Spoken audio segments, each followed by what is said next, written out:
Bonjour à tous et bienvenue, on se retrouve pour le petit débrief de l'épisode 4 de The Last of Us qui est sorti là, allez, à 3 heures du matin, donc là il est 4 heures. C'est bon, c'est fait, c'est regardé. Petit débrief. Alors franchement, ça me rassure. Ça me rassure, c'est bien.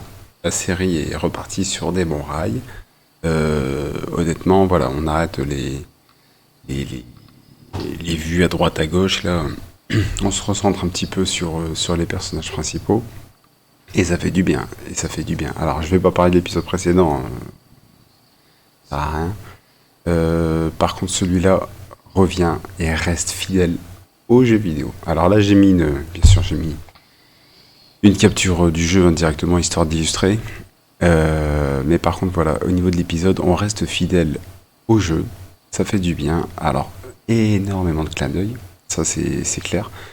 Quelques petits changements, évidemment, attention, on va rappeler que c'est une adaptation, hein, c'est pas forcément un copier-coller, même si il y a énormément de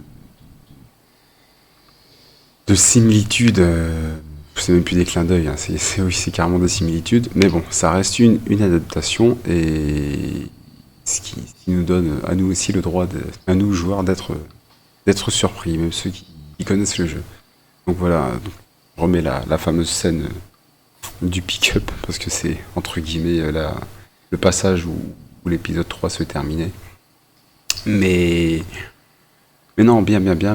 Pareil, au niveau de la relation entre Joël et Ellie, ça y est, on commence voilà, on commence à prendre un petit peu de vitesse là, un petit peu de consistance et ça fait du bien. Parce que je rappelle que pendant l'épisode 3, ils étaient totalement absents, mais à part le début, la fin, c'est tout, on les voyait pas beaucoup. Désolé, mais voilà, le jeu est centré sur eux, la série doit l'être. C'est à mon goût, hein, c'est tout. Et non, donc voilà, franchement, vraiment très agréablement surpris et très agréablement rassuré là-dessus. Ça fait plaisir. Donc là, on en est à 4 sur 9, il me semble. Bon, j'espère que les 5 prochains vont être à la hauteur. Alors pareil, pareil, il faut aussi que ça. Ah, si la saison 1 est censée euh, parcourir tout, tout le premier jeu, j'ai un peu peur que le reste soit bâclé. Ça me fait peur. À moins que, alors contrairement à ce qui a été dit, à moins que la saison 2 ne serait pas sur le deuxième jeu. Je sais pas. Je sais pas. Mais en tout cas, là, je trouve qu'ils prennent leur temps sur certains moments et, contrairement, et sur d'autres, j'ai l'impression qu'on voit ça de façon très accélérée.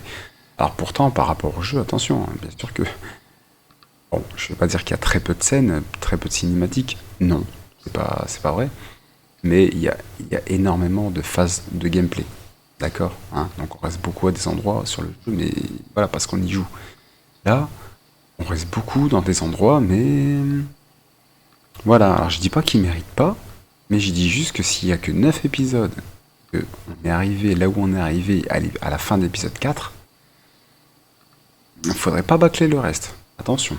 Ça c'est. Alors je dis attention, les épisodes sont déjà tournés, y a pas de souci, hein, c'est déjà dans la boîte, mais il nous reste encore à nous de les découvrir.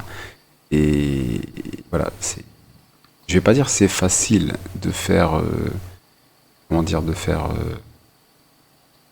une bonne série, de faire des bons épisodes. Non, non. Mais par contre, c'est toujours plus facile à monter.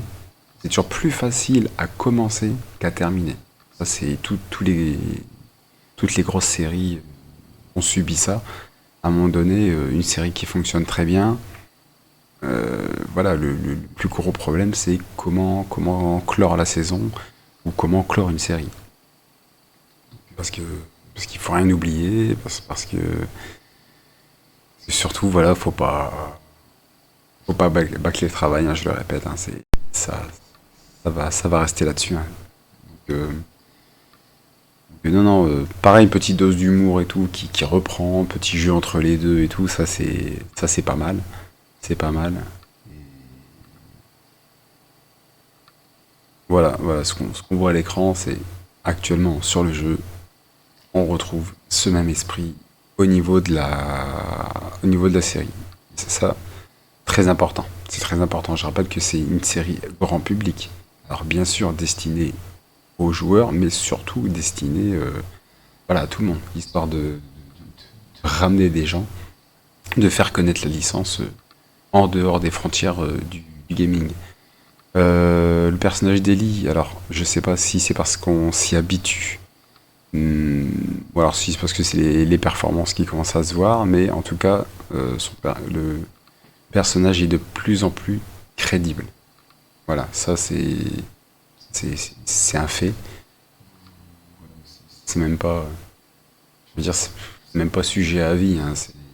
Voilà, c'est vrai qu'il y a de plus en plus de crédibilité dans son personnage.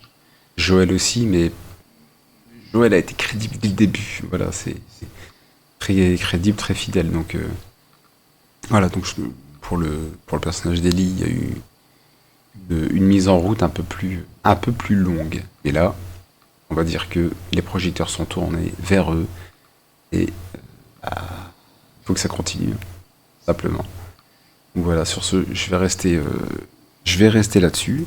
Et voilà, je ne spoil pas, je ne pas plus. Je vous laisse surtout le soin de le découvrir. Et dites-moi ce que vous en pensez, et ce que vous avez aimé, et ce que vous n'avez pas aimé. Sur ce, je vous souhaite à tous un bon épisode. Et ceux qui n'ont pas fait le jeu, je vous le conseille plus que vivement. Ça, c'est surtout voilà, il est disponible, que ce soit la première version comme le remake, attention, hein. Et honnêtement, pour ceux qui connaissent pas, partez sur la première version, hein. En plus, vous l'aurez à pas cher du tout, et limite des fois gratuit sur certains abonnements. Donc, enfin, bref, à voir. Donc je vous souhaite à tous un bon épisode, et salut!